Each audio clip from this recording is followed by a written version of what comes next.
La dépressurisation soudaine de la cabine d'un avion est un incident grave avec des conséquences importantes sur la conduite du vol, tant du point de vue technique pour la machine que physique pour l'équipage et les passagers. Voyons d'abord le point de vue technique. La dépressurisation peut être totale ou partielle. Dans ce dernier cas, il s'agit généralement d'une panne de système. Une descente vers les niveaux 200-250 sera suffisante pour établir les conditions normales de la poursuite du vol. L'augmentation de la consommation des moteurs du fait d'un niveau de croisière inférieur diminue la distance franchissable et risque d'entraîner un déroutement. En cas de dépressurisation totale, généralement explosive, due par exemple à la rupture d'une verrière, le taux de descente initiale d'urgence peut atteindre 16 000 pieds par minute pour une stabilisation vers les niveaux 100-120. L'utilisation des masques à oxygène est nécessaire. La chute de température de l'ordre de 60 degrés provoque un brouillard et amène au givrage des surfaces intérieures. Voyons maintenant le point de vue médical. Le docteur Lacour, responsable du caisson hyperbare au CHU de Brest, nous explique ce que sont les traumatismes liés au phénomène de dépressurisation. En ce qui concerne la dépressurisation explosive, on va se retrouver devant des phénomènes particuliers au niveau des pilotes, mais également des passagers. Le principal signe sera un barotraumatisme qui va occasionner une surdité, vraisemblablement avec rupture tympanique, accompagné parfois de vertiges. Ensuite, un autre phénomène lié à la baisse de la pression partielle d'oxygène qui va arriver en quelques dizaines de secondes avec une confusion mentale, une désorientation temporospatiale, des troubles du jugement et ensuite un troisième phénomène lié à la baisse de la température dans l'avion. On va avoir un système de givre à l'intérieur de l'avion, mais également des gelures au niveau des pilotes et des passagers. La conséquence sera principalement un manque de réaction des pilotes et surtout une possibilité de surdité totale de la part du personnel navigant. Le deuxième cas de figure est lié à une panne du système de pressurisation de l'avion. On va se retrouver devant une dépressurisation soit totale, soit partielle du cockpit et de l'habitacle. Le pilote aura quand même un certain nombre de minutes possibles pour réagir. On ne retrouvera pas dans ces cas-là de troubles liés au barotraumatisme des oreilles, mais plus particulièrement une hypoxie et une anoxie liées à la baisse de la pression d'oxygène. Le risque est là de développer une certaine confusion mentale et désorientation qui peut arriver sur quelques minutes. Le principal moyen de remédier à cet inconvénient étant de prendre l'oxygène pour le pilote et pour le personnel navigant, mais également pour les passagers. La descente rapide vers une pression atmosphérique plus importante va régler aussi les problèmes liés à l'hypoxie. Abordons pour finir la prise en charge de l'incident par le contrôleur.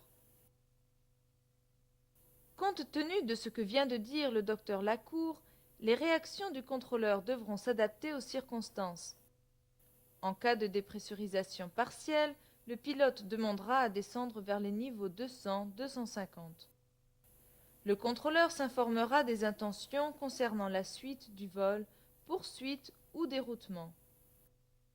Une coordination est nécessaire avec le secteur concerné suivant, compte tenu des modifications apportées au plan de vol.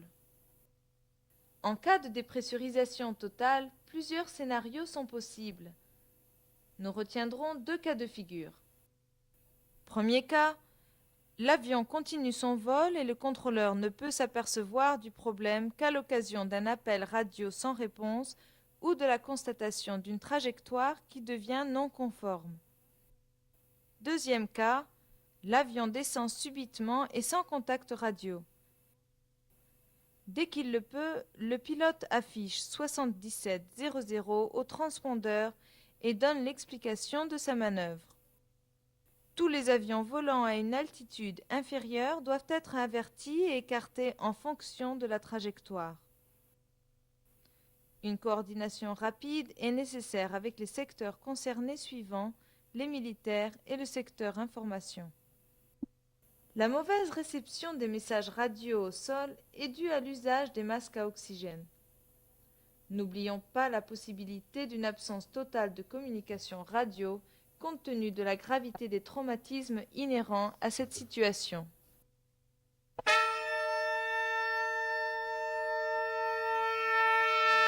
Écarter tout trafic volant à une altitude inférieure en fonction de la trajectoire.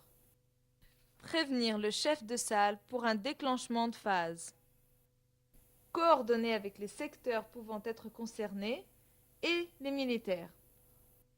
Demander au secteur d'information d'envoyer un message concernant la descente d'urgence. En cas de déroutement, prévenir l'approche pour un atterrissage d'urgence et une assistance médicale. Enfin, rédiger une fiche d'incident.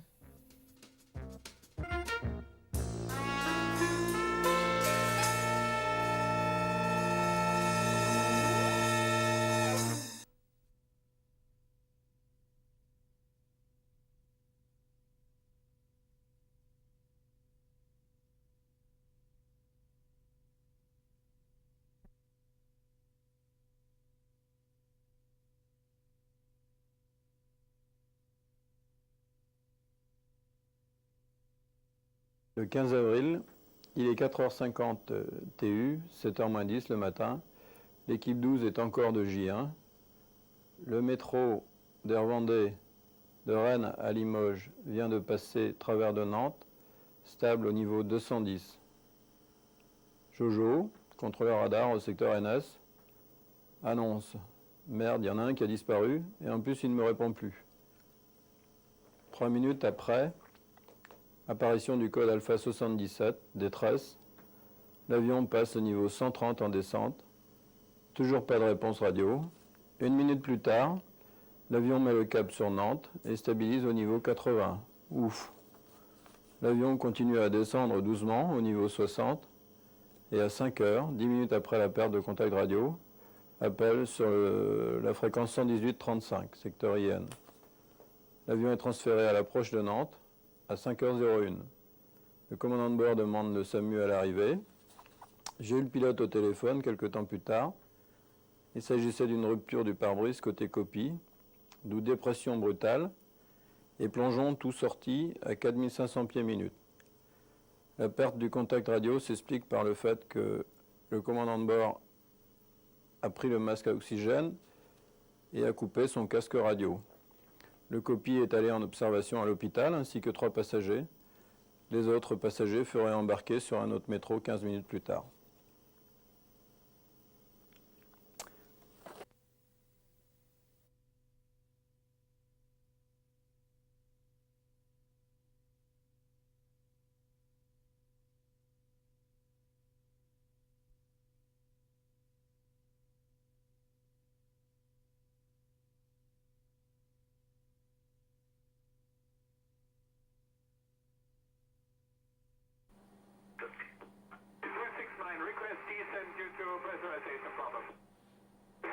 Want to descend?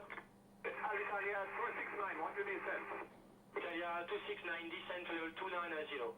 On flight level 290, Alitalia 269. Italia 269, is it enough for you?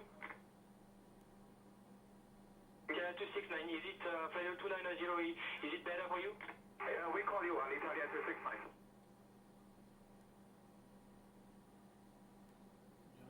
Italia 90 Hotel, contact Reims, channel 127.855, goodbye.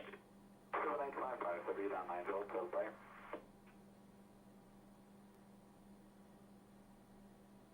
Italia 269, request lower. Be back shortly, could you maintain level 290? Negative, lower please. Bishop shortly, call you back.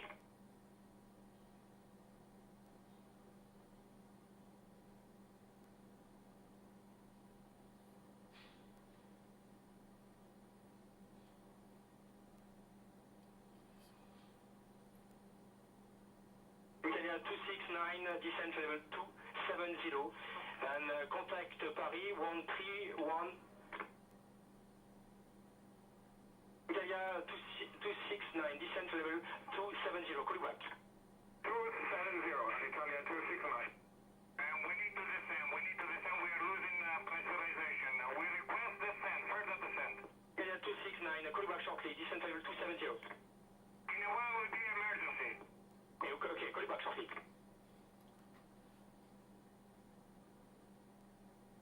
Now Italia 269er, Mayday, performing descent. 69, continue your descent at your convenience, call you back. Roger.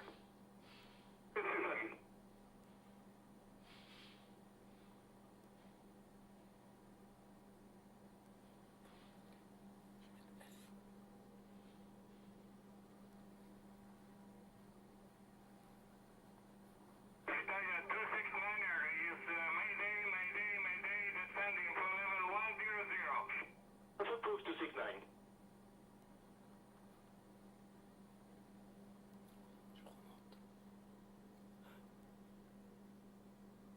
269, contact Paris 1240. Roger.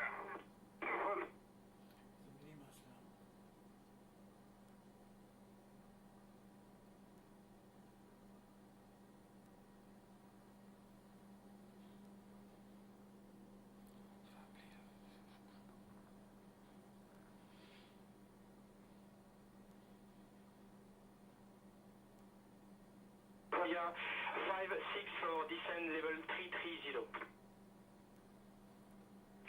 Italia 269er, back at your frequency, second the other frequency. 124.0, 1240. 124.0, roger. Right.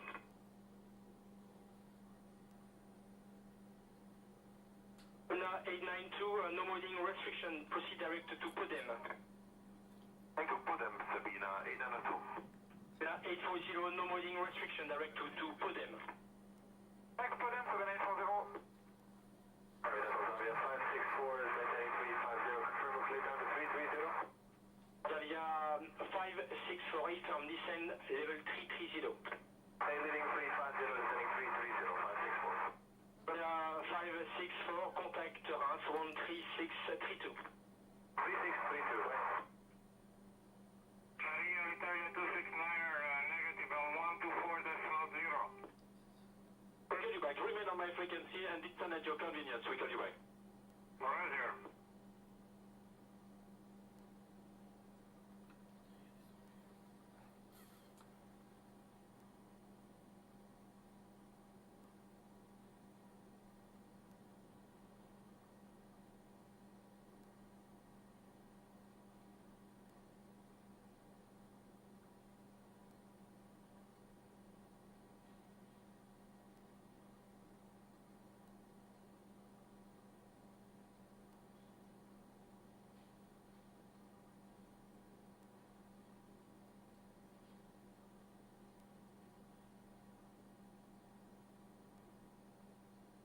Italia 269, frequency 12462, 12462. 124.62,